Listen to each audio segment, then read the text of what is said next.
அனைவருக்கும் வணக்கம். நீங்க பார்த்துட்டு இருக்கிறது ஸ்ரீ விஷ்ணு ஜோதிடம். நான் உங்க லட்சுமி நாராயணன். நாம இந்த வீடியோல பார்க்க போற தலைப்பு மேஷ ராசிக்கு 2026 புத்தாண்டு எப்படி இருக்கு, ஒரு வருடத்திய பலன்கள். எப்போதும் நம்ம இந்த நவம்பர் டிசம்பர்ல அடுத்த வருடம் எப்படி இருக்கும் அப்படிங்கிற ஒரு ஆர்வம் வந்துடும். அதன் அடிப்படையில இந்த வருடத்துக்கான, அதாவது 2026க்கான மேஷ ராசிக்கான பலனை தான் இந்த வீடியோல பார்க்க போறோம். இந்த புத்தாண்டுக்கான பலன்களை இந்த தடவை ஒரு புதுமையான முறையில நம்ம அணுக போறோம். அதாவது ஸ்வாட் அனலைசிஸ் சொல்லுவாங்க இல்லையா, ஸ்ட்ரென்த், வீக்னஸ், ஆப்பர்ச்சுனிட்டி, த்ரெட். அதாவது நமக்கு இந்த வருடம் என்ன பலம், என்ன பலவீனம் மற்றும் என்ன வாய்ப்புகள் வரும், என்ன தடைகள் வரும் அதை அனுபவிக்கிறதுக்கு. ஸோ இந்த மாதிரி இந்த வருடத்தை மொத்தமாக இந்த 12 மாதங்களை பிரித்து இந்த வீடியோவில் முழுமையாக பார்க்க போகிறோம். கடைசி வரைக்கும் பார்த்தீங்கன்னா ஒரு நல்ல புரிதல் இருக்கும். கடைசி வரைக்கும் பாருங்க, ஏன்னா கடைசி வரைக்கும் பார்த்தா தான் முழுமையான புரிதல் இருக்கும். அப்படி உங்களுக்கு டைம் இல்லை அப்படின்னா ஒவ்வொரு செக்ஷனுக்கும் தனித்தனி செக்ஷன் கொடுத்துருக்கோம், அதையும் நீங்கள் செக் பண்ணி பார்க்கலாம். அதாவது டைம் ஸ்டாம்ப் கொடுத்துருக்கோம், அதையும் செக் பண்ணி பார்க்கலாம். ஸோ டைம் வேஸ்ட் பண்ணாமல் நீங்கள் வீடியோக்கு போயிடலாம். அதுக்கு முன்னால் என்கிட்ட உங்களோட ஜாதகத்தை கொடுத்து தனிப்பட்ட முறையில் ஜாதக பலன்கள் தெரிஞ்சுக்கணும்னு நினச்சிங்கன்னா கீழே என்னோட வாட்ஸ்அப் நம்பர் கொடுத்துருக்கேன், அதில் என்ன நீங்கள் தொடர்பு கொள்ளலாம். வாங்க இன்னைக்கு வீடியோக்கு போகலாம்.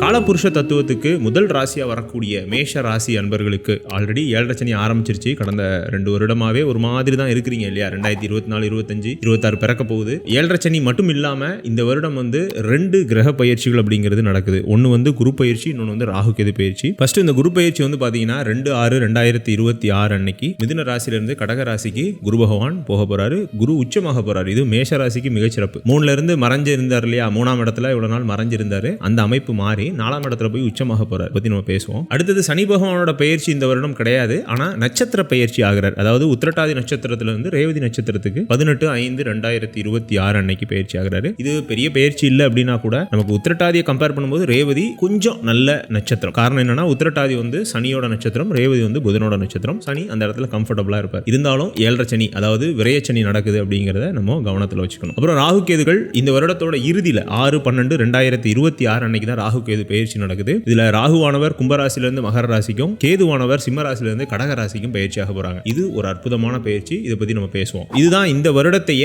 மேஷ ராசிக்கான கிரக பயிற்சி. மேஷ ராசி மட்டும் இல்லாம எல்லாருக்குமே இந்த கிரக பயிற்சி உண்டு. மேஷ ராசிக்கு இதுல கூடுதல் சிறப்பு என்ன அப்படின்னா, உங்களோட பாக்கியாதிபதி உச்சமாகிறார். அது ஒரு மிகச்சிறப்பு. இந்த வருடத்துல மே மாசத்துல இருந்தே அதோட நல்ல அமைப்புகள் எதிரொலிக்கும். இந்த வீடியோல நம்ம பார்க்க போற அந்த முதல் உங்களோட இந்த வருடத்திய பலம் என்ன, மிகப்பெரிய பலம் என்னன்னா அந்த குரு உச்சமாகிறது தான். ஈவன் சனி 12ல மறைஞ்சிருந்தா கூட அந்த சனியோட விரய தன்மையை குறைக்கக்கூடிய வேலையை, காரணம் பாருங்களேன், 12ஆம் இடத்துல சனி இருக்கிறாரு. 4ஆம் இடத்துக்கு குரு வந்ததுக்கு அப்புறம் தன்னோட 9வது பார்வையால சனியை குரு பார்த்து ஒரு பலப்படுத்துறாரு அப்படின்னா சனியோட நல்ல காரகங்களை வெளியே கொண்டு வருவார். இப்ப அந்த 12ல வந்த சனி என்ன கொடுத்திருப்பாரு? ஃபர்ஸ்ட் நோயை கொடுத்திருப்பாரு. நிறைய மேஷராசிக்காரர்கள் கடந்த 10 மாதங்களா தேவையில்லாத மன அழுத்தமாகட்டும், தேவையில்லாத நோய் நொடிகளாகட்டும், மருத்துவ செலவுகளாகட்டும், எதிர்ப்பு தன்மைகளாகட்டும், இது எல்லாத்தையுமே நீங்க பார்க்க ஆரம்பிச்சிருப்பீங்க. ஏன்னா சனி பகவான் 12ல இருந்து 6ஆம் இடத்தை பார்த்துக்கிட்டு இருக்கிறார். அதே மாதிரி நிறைய பேருக்கு வேலையில நிறைய அழுத்தங்கள் ஏற்பட ஆரம்பிச்சிருக்கும். தேவையில்லாத பழிகள், அவமானங்கள் எல்லாமே ஏற்பட ஆரம்பிச்சிருக்கும். இது குறையுமான்னு கேட்டீங்கன்னா குறையாது. ஆனா அதோட இன்டென்சிட்டி லெவல் அப்படிங்கிறது நமக்கு சின்ன சின்ன நம்மளோட எனர்ஜியை அதிகப்படுத்துற அளவுக்கு நமக்கு வாய்ப்புகளை வழங்கும். கஷ்டம் இருக்கதான் செய்யும். ஆனா அந்த கஷ்டம் அடுத்த இலக்குக்கான ஒரு பாதையா அல்லது ஒரு ஃபியூவலா நமக்கு அமையுங்கிறது தான் இந்த குருவோட உச்சத்தன்மை. அதே மாதிரி இந்த வருடத்திய மிகப்பெரிய பலம் என்ன அப்படின்னு பாத்தீங்கன்னா, உங்களோட 8ஆம் இடத்தையும் 10ஆம் இடத்தையும் பார்க்கக்கூடிய குருவினால வெளியூர் வெளிநாட்டுல இருக்கக்கூடிய மேஷராசி அன்பர்களுக்கும் சரி, இல்ல வெளிநாடு அல்லது வெளியூருக்கு போகிறதுக்கு நாங்க ட்ரை பண்ணிட்டு இருக்கிறோம் அந்த மாதிரியான மேஷராசிக்காரர்களுக்கும் இது ஒரு அருமையான பலமான காலகட்டம். நீங்க மே மாசத்துல இருந்தே கண்டிப்பா ட்ரை பண்ணலாம். வெளிநாட்டுல இருக்கிறவங்களுக்கு 7 சனி பிரச்சனை பெருசா தெரியாது. காரணம் என்னன்னா நீங்க ஆல்ரெடி தோஷ நிவர்த்தியில தான் இருக்கிறீங்க. நல்ல திசைகள் மட்டும் நடந்தாலே போதும். அதை பத்தி நம்ம கடைசி பேசுவோம். அதன் அடிப்படையில் இந்த வருடத்தை ரொம்ப மிகப்பெரிய பலம் என்னன்னா, வெளியூர் வெளிநாட்டுல தங்கி இருக்கிறவங்களுக்கும் போகிறதுக்கு ட்ரை பண்ணிட்டு இருக்கிறவங்களுக்கும் அடுத்த பெரிய பலம் என்ன அப்படின்னு பாத்தீங்கன்னா, அந்த 12ஆம் இடத்துல சனி பகவான் புதனோட நட்சத்திரத்துல சஞ்சரிக்கிற காலகட்டம். அது கிட்டத்தட்ட நமக்கு மே மாசத்துல இருந்து அந்த காலகட்டம் ஆரம்பிக்குது. நிறைய இடங்கள்ல இருந்து பணம் வரும். என்னங்க இது விரயச்சனி நடக்குது ஆனா பணம் வரும்னு சொல்றீங்களா? ஆமா, பணம் வரும். ஏன்னா 3ஆம் அதிபதியோட நட்சத்திரத்துல 10ஆம் அதிபதி சஞ்சரிக்கக்கூடிய காலகட்டம் பிளஸ் குருவோட பார்வையும் அதுல இருந்து ஒரு மாசம், அதாவது ஜூன் மாசமே நமக்கு கிடைச்சிரும். நிறைய வழிகள்ல இருந்து நமக்கு பணங்கள் வரும். நீண்ட காலம் நமக்கு இழுபறியா இருந்த பணங்கள், கொடுத்த கடன்கள் வசூலாகும். அல்லது நம்ம ஒரு பொருள் கொடுத்திருப்போம், அதுக்கான பணம் நமக்கு வராது. நிறைய தொழில் பண்றவங்க பில் டு பில் பிசினஸ்லாம் பண்ணிட்டு இருப்பீங்க. அந்த மாதிரியான நீண்ட இழுபறியா இருக்கக்கூடிய அந்த பண வரவு அப்படிங்கிறது நமக்கு கிடைக்கும். விரயங்களும் உண்டு. ஏன்னா 12ஆம் இடத்துல சனி இருக்கிறதுனால தேவையில்லாத விரயங்கள் வரும். அதுக்கு சுப விரயங்களை நம்ம பண்ணிக்கணும். இதுதான் மிக பெரிய பலம். பலவீனம் என்ன? கண்டிப்பா அந்த விரயச்சனி தான். விரயச்சனி மொத்தம் 3 விஷயங்களை நீங்க வந்து இதுல ஃபோக்கஸ் பண்ண வேண்டியிருக்கும். இந்த விரயச்சனியில ஒன்னு வந்து நோய், 2வது கடன், 3வது எதிரி. காரணம் என்ன அப்படின்னா, இந்த விரயச்சனியை நம்ம ஏன் அவ்வளவு இதா பார்க்கிறோம், அதாவது அதை வந்து ஒரு கவனமா இருக்க வேண்டிய காலகட்டம் அப்படின்னு சொல்றோம் அப்படின்னா, 6ஆம் இடத்தை சனி பகவான் பார்க்கக்கூடிய ஒரு நிலை வரும். அது 6ஆம் இடம்ங்கிறது நோய் கடன் எதிரிகளை குறிக்கும்.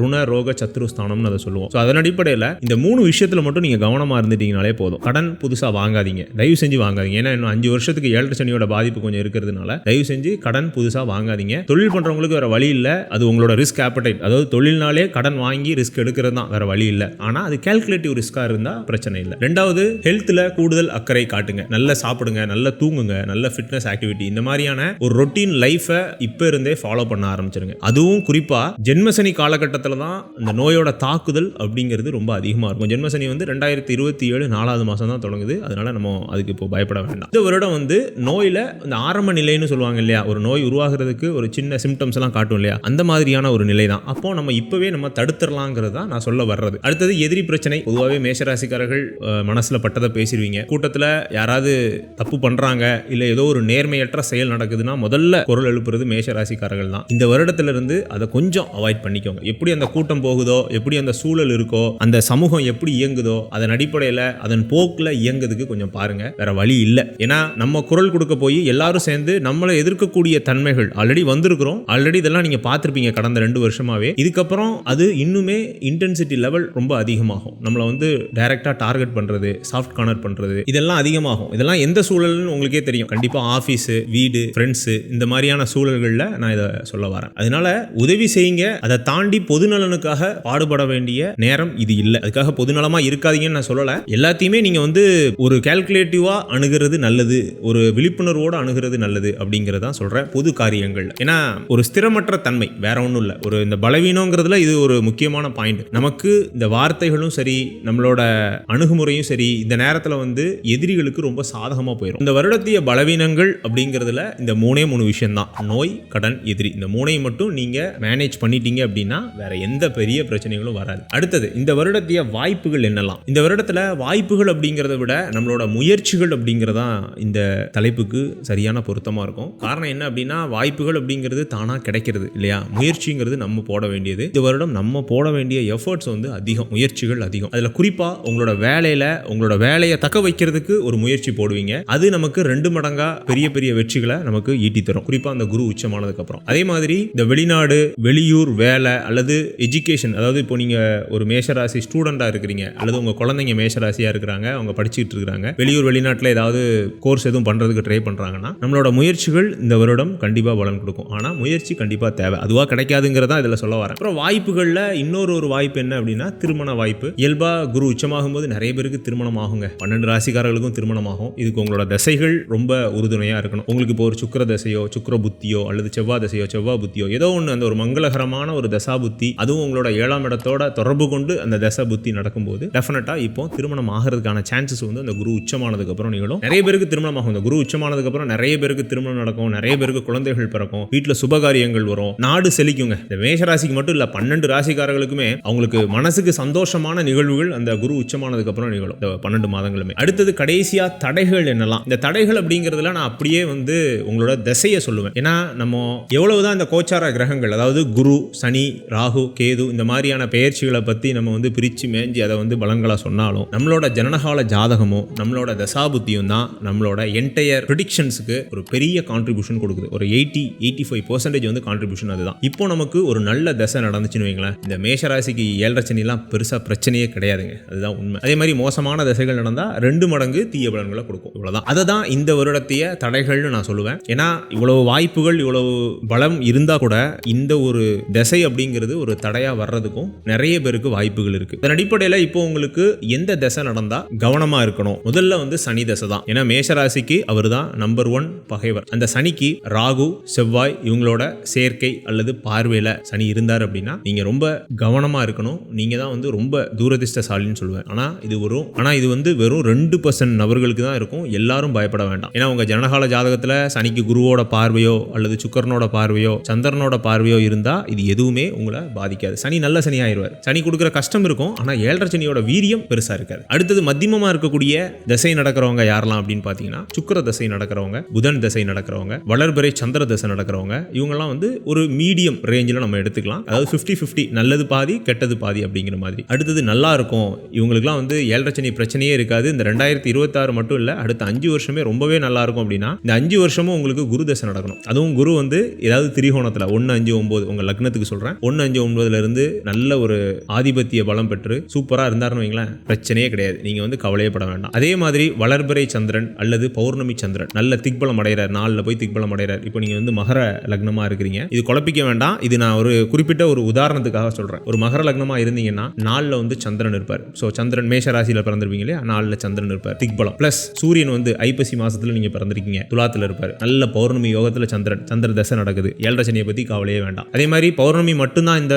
அமைப்பா அப்படின்னா இல்ல, வளர்பிறை சந்திரனுக்கும் இதே அமைப்பு உண்டு. அதாவது நீங்க வந்து வளர்பிறை தசமியில இருந்து நீங்க எடுத்துக்கலாம். தசமி, ஏகாதேசி அப்படியே வரிசையா ஒரு 5 திதிகள்ல பிறந்திருந்தாலும் நீங்க தப்பிச்சிட்டீங்க சந்திர தசை நடந்துச்சுன்னா. அடுத்து செவ்வாய் வந்து குருவோட பார்வையில இருந்து தசை நடந்துச்சுன்னா யோகம், சனியோட பார்வையில இருந்து தசை நடந்துச்சுன்னா ஒரு சின்ன சின்ன விபத்துகள், சின்ன சின்ன ஏதாவது ஒரு அவமானங்கள் இதெல்லாம் சந்திக்க நேரிடும். இருந்தாலும் ராசிநாதன் அப்படிங்கிறதுனால பெரிய அளவுக்கு பிரச்சனைகள் கிடையாது. இதுதான் ஒட்டுமொத்தமான திசைகளை நம்ம பார்க்கக்கூடிய அமைப்பு. இதுல ராகு கேதுக்கள் திசை நடக்கிறவங்க என்ன பண்ணணும் அப்படின்னா, அவங்களும் மாடரேட்ல சேர்த்துக்கலாம். அதாவது மீடியமா இருக்கும், நீங்களும் கொஞ்சம் கவனமா இருக்கணும். அதே சமயத்துல சில வாய்ப்புகளும் நமக்கு கிடைக்கும். இதுதான் இந்த வருடத்திய மேஷ ராசிக்காரர்களுக்கான புத்தாண்டு பலன்கள். இதை ஒரு புதுமையான முயற்சியில் நம்ம பண்ணியிருக்கோம். உங்களோட பலம், பலவீனம், வாய்ப்புகள் மற்றும் தடைகள் அந்த மாதிரியான செக்ஷன் மூலமா இந்த புதிய ஃபார்மெட் உங்களுக்கு பிடிச்சிருந்துச்சுன்னா கண்டிப்பா இதை பத்தி உங்களோட ஃபீட்பேக்கை கமெண்ட் செக்ஷன்ல கமெண்ட் பண்ணுங்க. இந்த வீடியோ பிடிச்சிருந்துச்சுன்னா லைக் பண்ணுங்க, பிடிக்கலனா டிஸ்லைக் பண்ணுங்க. இந்த வீடியோ தொடர்பான ஏதாவது சந்தேகங்கள் உங்களுக்கு இருந்துச்சுன்னா கீழே கமெண்ட் செக்ஷன்ல கமெண்ட் பண்ணுங்க. என்கிட்ட உங்களோட ஜாதகத்தை கொடுத்து தனிப்பட்ட முறையில் ஜாதக பலன்கள் தெரிஞ்சுக்கணும்னு நினைச்சீங்கன்னா கீழே என்னோட வாட்ஸ்அப் நம்பர் கொடுத்துருக்கேன், அதில் என்ன நீங்க தொடர்பு கொள்ளலாம். மீண்டும் இதே போன்றதொரு நல்ல வீடியோவில் நான் உங்களை சந்திக்கிறேன். அதுவரை உங்களிடமிருந்து விடைபெறுவது உங்கள் லட்சுமி நாராயணன். நன்றி,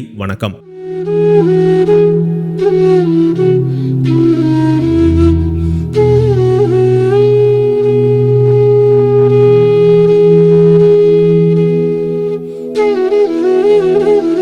Thank you.